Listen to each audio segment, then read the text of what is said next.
Hello there, happy holidays. As you can probably see by looking around me and, well, at me, I'm feeling rather festive this holiday season. I gotta admit that I really love this time of year, fall and winter specifically. I'm not really a fan of summer because, well, I hate summer heat. The only problem with winter in the particular armpit of California that I reside in is that we don't get snow.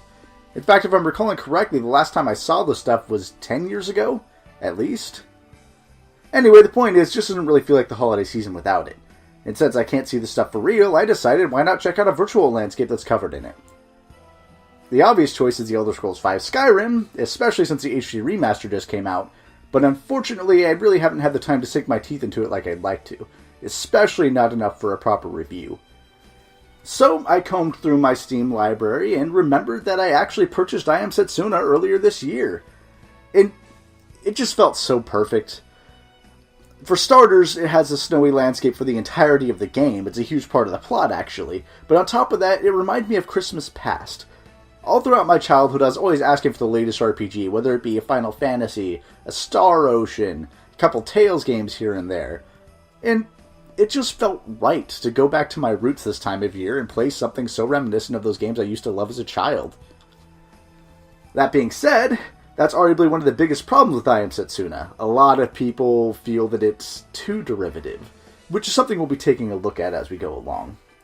Point is, it's time that we take a look at an old school RPG, especially after how disappointed I was with a certain AAA title in a long-standing series that continues to massacre its namesake.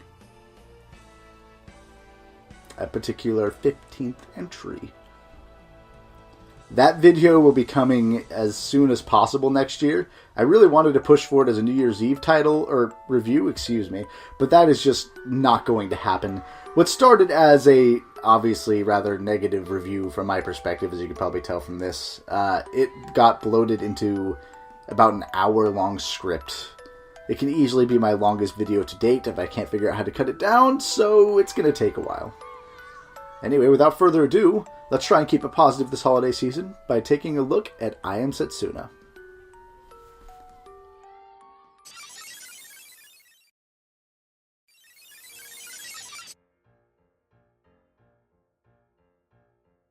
I Am Setsuna was a game developed by the newly founded, but not at all creatively named, Tokyo RPG Factory. This subsidiary of Square was tasked with creating an RPG that was reminiscent of the genre's golden era, that mainly being the Super Nintendo timeframe. Those are their words, of course, and not mine. I would argue that the Super Nintendo was the launchpad of the golden era, but the original PlayStation is where things really took off. As once Final Fantasy VII launched RPGs out of obscurity and into the mainstream, there was a much larger urge to explore more creative game design routes. Anyway, that tangent is for another time. But it was important to note because despite being labeled as a throwback to Super Nintendo era RPGs, I actually kind of feel like I Am Setsuna has more in common with the PlayStation era, which was something that I was actually pretty excited to discover. No matter which era you compare it to, there's no denying that I Am Setsuna is attempting to tug at the player's heartstrings by reminding them of a bygone time. A supposed golden age that has long since passed for longtime RPG fans like myself, and in that respect, it definitely succeeds. But to be truly great, a game needs to do more than remind us of older, better titles, which is where most of the contention surrounding this game really comes from. So, is I Am Setsuna a great throwback title or simply a rehash of old ideas? Let's find out.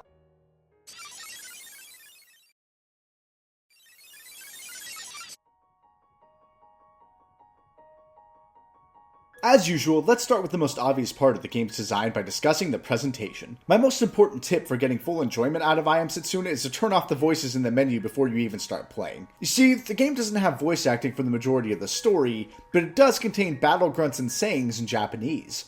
I felt that these repeated shouts kept the game's atmosphere from really shining through. The game's music and graphics speak for themselves, and the extra vocal quips are not bad per se, but they are completely unnecessary. Now that we have that out of the way, let's actually get to the meat of this. I had a major concern as I began my adventure in I Am Setsuna. The fact that the entire game is set in an eternal winter made me feel that there would be very little visual variety. And, in a way, I was correct. But as I continued along my journey, I couldn't help but feel that it was intentional. It was a not-so-subtle visual metaphor for the hope buried within the denizens of the world. but in the context of the game, it worked beautifully. It even worked on me as a player. After all the long stretches of pure white, seeing the splashes of color was refreshing and admittedly a bit uplifting. The snowscapes in themselves are oftentimes gorgeous, but I'd be lying if I said they didn't grow tiresome at times. It's good that the game isn't very long, as trekking through even more of these similarly designed areas would have grown tiresome had the game continued on for much longer. I feel the same way about the game's main dungeons, which take the form of black voids with floating gray blocks for floors. It was interesting to see once, especially since it was such a stark contrast to the game's outdoor environments, but I can't help but feel that they were a bit under-designed in terms of visuals. The most visually interesting aspect of the game, in my opinion, are the towns. And that's not so much because they're all that impressive to look at, but because they resonate with me so strongly. They carry a feeling with them of the way towns were designed in the PlayStation era. I mostly get this feeling from them because of their scale and the simple 3D models, which don't have as much detail as we've come to expect from the PlayStation 2 era and so on. Just a small touch that I personally enjoyed, whether it was intentional or not, and I felt it was worth mentioning. You know, it's kind of funny. Working on these reviews really has made me appreciate how important visuals truly are to a game. Not so much graphics in themselves, but aesthetics. In other words, not so much fidelity as design. Though it is an unpopular opinion to have, I've learned that graphics do in fact matter. Gameplay is key, of course, but all of the pieces of the puzzle have to be there for something to be truly phenomenal. I'm stating this here while discussing I Am Setsuna as opposed to another game because I think that having every landscape covered in snow was an intriguing concept that worked well enough in the context of this title, but it is not something I necessarily want to see done again. That is, having a 20 to 30 hour RPG take place in one samey looking landscape for the entirety of the journey. The music may just be my favorite part about this game in its entirety. With the exception of the occasional bass notes or drum beats, the soundtrack consists of nothing but a single piano. I felt compelled to research the composer of the title, only to discover that he's only been on the scene for about 4 years, and only has a couple of titles under his belt. Seriously, keep your eyes on this guy. I bet in another 10 years he will be the next big name in video game music. I really can't tell you how much the soundtrack resonated with me and how phenomenal I truly feel it is. My only complaint, and it's extremely minor, is I do remember feeling at one moment that the soundtrack lacked punch. That it could have hit a bit harder and louder on some notes. Not because of the piano itself, mind you, but in the way some of the songs were played. The best comparison I can make is that there were a few moments where the composer performed the musical equivalent of a public speaker putting the emphasis on the wrong syllables. This is nitpicking at its most extreme, however, and I loved the soundtrack so much that I ended up buying it. There is a true beauty to this game's presentation at times, so much so that I'd often find myself stopping in my tracks, just letting the music play while I watched the snow fall. In a way, it felt magical. It's a feeling I've had in very few games in my lifetime. Those beautiful moments were brought down a bit by some rare moments where I felt the scenery was bland and, admittedly at its worst, boring. More than anything, the presentation is designed to set a very specific and disheartening atmosphere, and in that regard at least, it succeeds.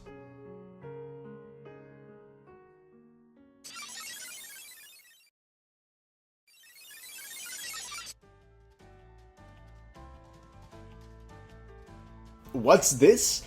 3-team combat that allows the combining of 2 character abilities at once to form a combo attack? Boxes that you can't open until you receive a mystical item right before the final boss? A complete lack of random battles? Yeah, this is where the comparisons to Chrono Trigger come from. Hell, it even dives a bit deeper than that with some time-related plot elements and very similar area layouts. The similarities are undeniable. It does bother me a bit how quickly people seem to harp on this point, however. Especially when it comes to combat. It's not as if Chrono Trigger's combat system has been run into the ground. I, for one, am happy to see it being used in a new game, as it was a system that was already extremely good and had plenty of room for growth. Though in this particular case, whether or not the direction I Am Setsuna's developers took with the battle system was good or bad is a subject of debate. What begins as a deceptively simple battle system develops into one that is rather complex, and to some it may even be overwhelming. It's an active time battle system, which means you're already competing with a clock, and if you want to make use of the character's combo attacks, you have to make sure they are both ready to act at the same time. The game also has a combat mechanic like Super Mario RPG, where you are sometimes given the opportunity to give yourself a boost of strength, healing, or some sort of other buff or debuff if you properly time a button press while performing an action. On top of that are all of the combat's other gimmicks and intricacies. Party positioning, momentum kills, flux, elemental abilities affecting item drops. Honestly, at points it almost feels like I Am Setsuna was trying to do too much. I didn't know how some of these mechanics worked until I was more than halfway through the game. I admit that once I did learn all of the intricacies, I absolutely loved the system for what it was, But the game wasn't properly designed around making you use all of these tools. It seems the developers realized how overcomplicated things had become, so the game was designed to be beaten by those who only grasped the basics of the game's combat. So once you do manage to master the game's systems properly, it becomes a bit of a cakewalk if you take the path of least resistance. The game does have a minor fix to this, however. Every enemy has multiple item drops you can only get if you defeat them in a certain way, either by using certain elements or exceeding their remaining HP by high enough of an amount, chaining attacks, etc. This encourages you to use your party members in different combinations so you can get all the items you need to unlock new abilities, cooking recipes, and weapons for later use. This alone made the combat far more interesting as it opened up my eyes to all the possibilities that were in it. There are a myriad of interesting battle strategies you can use, and abilities actually complement each other quite nicely if you're willing to break out of the usual healer, mage, and fighter archetypes that so many RPGs expect you to use. The archetypes are still there, but tweaked to subvert expectations. For example, your best tank character has alchemy-like abilities that upgrade the usefulness of items. In a way, the customization system almost reminds me of I Am Setsuna 3, in the fact that the game works best when you create a team that accentuates strengths, as opposed to attempting to cover up for weaknesses. Though I will admit that doesn't work quite as well here as in that title. Oh, wait, you're telling me you've never heard of I Am Setsuna 3? Well, I have a written review of it on my blog, so, yeah. You can find a link in the description below. Anyway, one of my favorite aspects of the game was the customization. In the interest of saving time, I'll tell you that the game uses a system similar to that of Final Fantasy VII's Materia system. You get accessories that give you special passive abilities, but they also contain slots that hold Sprymite. This Sprymite takes the form of both active and passive abilities that you can equip at any time. I loved the system, how it forced you to make some tough decisions early on about what abilities to take into battle. Even more so because you couldn't just decide on that one character's abilities, but what team attacks they would or wouldn't give you access to if you didn't properly choose the right Sprymite for your teammates as well. As you use these abilities, you also have the chance of getting upgrades for them that permanently increase their effectiveness, offering you a temporary boost to your ATB speed or the ability to hit your enemy with a debuff. It was an incredibly fun system to experiment with, and there was more than one occasion where I would spend up to 30 minutes on character setup alone. Weapon upgrades, however, are quite a bit more disappointing. Much like how the combat is easily broken if you only care about the main game and efficiency, so too is the weapon upgrade system. Every weapon you find will simply be more powerful than the last, and there's no need to experiment with anything else. Now, I Am Setsuna allows you to upgrade any weapon for any character to max stats. This is a completely useless feature in the main story, but it lets you choose which weapon's bonus ability you prefer to use in the post-game without compromising on strength, which at the very least is an interesting feature, albeit an unimportant one, based around the way the game was designed. Exploration in this title is rather basic as well, and on the linear side of things. The characters are on a quest in a very specific direction, and the game insists on forward momentum. The upside of this is that the game has great pacing. The downside is that there are no real secrets to discover until the oh-so-common "let's do side quests before the final boss" segment of the game. The game made a couple of intelligent design decisions to complement this design choice, however. For one, there are a lot of places in the game where stronger than normal enemies will spawn that create for great grinding locations, so you don't have to waste a lot of time should you need gold or experience points. The game's shopkeepers also have a continually upgrading stock, so if you miss something at a previous store, there's no need to backtrack, as the next time will have new items as well as those that you haven't already purchased. These are small touches, but incredibly welcome all the same. Honestly, I feel that a lot of the gripes usually levied at this title's gameplay are, let's just say, misguided. It is definitely far from perfect, but it certainly isn't simply the Chrono Trigger ripoff that everyone claims it is. In fact, in a lot of ways, it is far more complex and satisfying than Chrono Trigger's combat and upgrade systems. Though I risk being burned at the stake for saying so. Let me be very clear, Chrono Trigger is the better game. Do not get me wrong there. I just think that I Am Setsuna does more interesting things with the base combat and customization systems. I Am Setsuna does everything it can to encourage creativity in its party builds and combat strategies besides actually forcing it on the player. And while part of me wishes it had been built to better make use of its creative systems, I fully understand the desire to keep the games more accessible by allowing only a basic understanding of the game to be enough to get through it. After all, that's what the majority of mainstream JRPGs do, especially the Final Fantasy series, which it draws so much inspiration from. Speaking of inspiration, it's story time.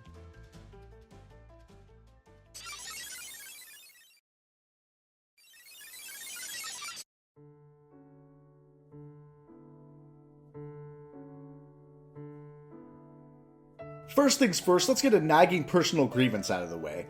I've professed my hate for silent protagonists in the past. In fact, my first review ever on this channel, Bahamut Lagoon, had a silent protagonist. In that review I stated that it didn't bother me much, however, as every line of dialogue spoken by said character was chosen by the player, and they often led to comedic moments and slight dialogue changes that I enjoyed discovering. It's interesting because I Am Setsuna uses a nearly identical system, and yet I absolutely detest it. The biggest issue with it is that in Bahamut Lagoon, said dialogue choices were pointless, and the game poked fun at this pointlessness. In contrast, I Am Setsuna wants to be taken seriously, and when it is made perfectly clear that none of your dialogue choices affect anything, not even the immediate conversation, let alone long-term consequences, it can really hamper the experience. I did my best, and was even able to ignore this for a while, until the game actively acknowledged my choices, stating at one point, "That is so unlike you, Endear," after I made a choice that was somewhat kind, despite always having attempted to play my character as nicely as possible. This makes absolutely no sense to me. I'm told that the point of silent protagonists is so that you can project yourself onto the character and or fill the role yourself, but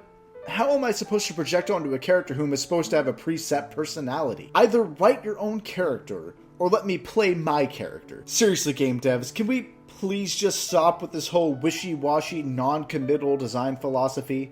Not just in character design, but in just overall gameplay design. Anyway, now that I've gotten that more personal rant off my chest that likely won't bother most other players, let's really dive in. The main theme of I Am Setsuna, according to its director, is sadness. And that is definitely apparent.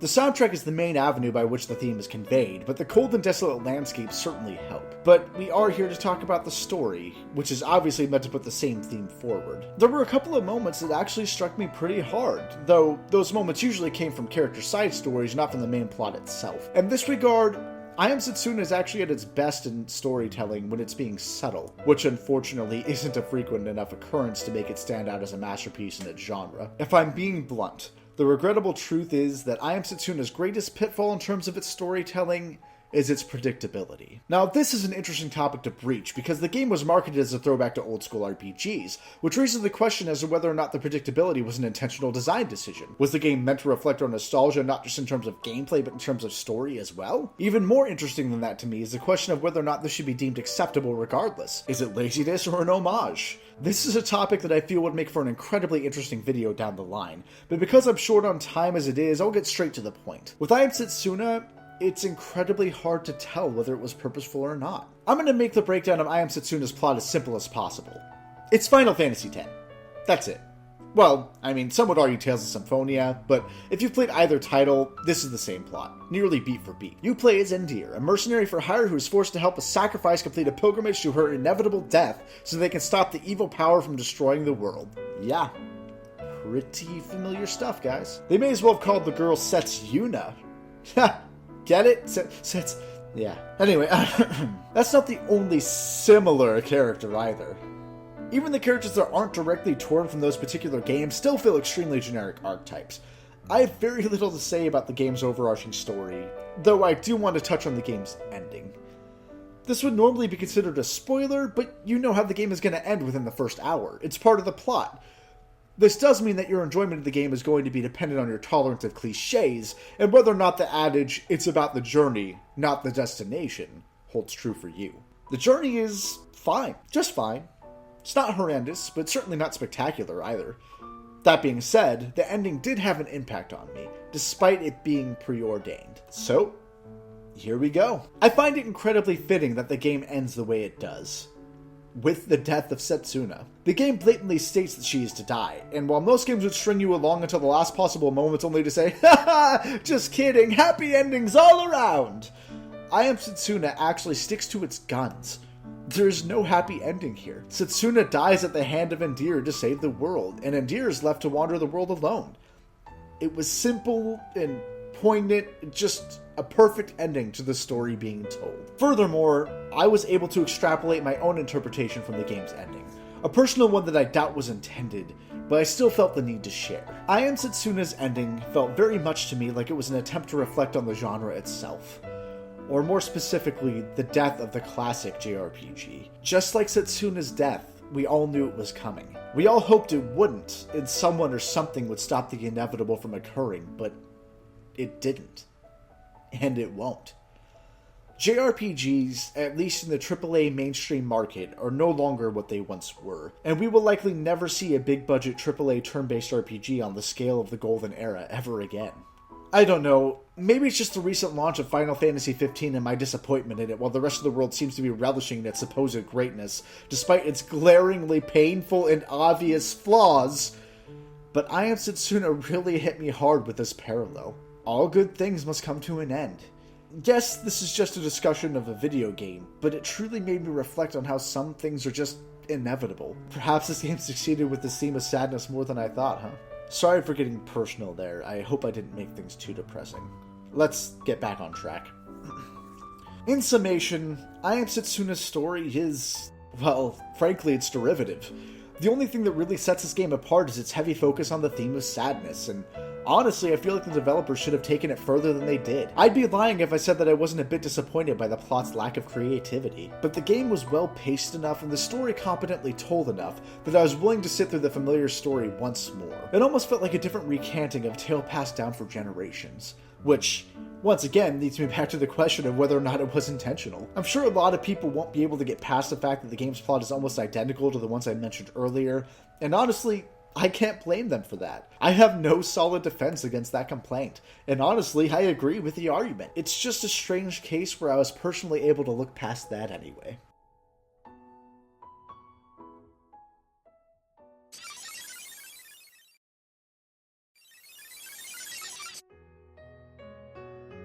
Tokyo RPG's homepage has their mission statement posted in the header. It states, "Countless adventures captivated us when we were kids. Now it's time for us to return the favor with adventures of our own." This game was very clearly a passion project, and while playing it, it's impossible not to feel the love that was put into the game coming through. However, as much as it pains me to say it, sometimes passion just isn't enough. Just as a final note, I loved this game. I absolutely adored the snowy landscape. I loved the simple story, even though, yeah, I could have done a little bit more. There's no denying that. I highly enjoyed the solo piano soundtrack. It was just beautiful. I loved the old school combat. I loved the fact that they took the Chrono Trigger style and added just a few tweaks to make it more interesting. That being said, if I take a step back and view the game with a critical eye, it's admittedly of pretty middling quality. It's really a shame, because I do have to admit that nostalgia played a huge role for me when reviewing this title. It just took me back to those days as a child when I was playing these games for the first time, which is something that very few games to date have been able to do. I really don't know what to say here. It really feels like it was tailor-made for me, and that makes it a very difficult game to review. The fact that it costs $40 and it's essentially an indie title makes it very, very hard for me to recommend to anyone but the most die-hard of old-school RPG fans. But because of this and how this video ended, I want to go over something that has bothered me for a while and something I feel is very important to state. There is absolutely nothing wrong with liking a game that isn't of top quality. I just professed my love for I Am Setsuna, but I'm still able to tell the difference between what works and what I just find fun. On the opposite side of the spectrum, BioShock is a game that I think is brilliant. Absolutely, the atmosphere, oh my god, it's just great. But the problem is, I just can't get into it. I really want to point out the fact that enjoyment does not always equal quality, because I feel that is something that a lot of people who enjoy gaming as their main medium of choice refuse to acknowledge. That being said, that's my review. This is Stiles from Stiles Reviews, wishing you all a Merry Christmas, Happy Holidays in general, and most importantly, hopefully a great, fun, and game-filled new year. Thank you all for watching. See you next year.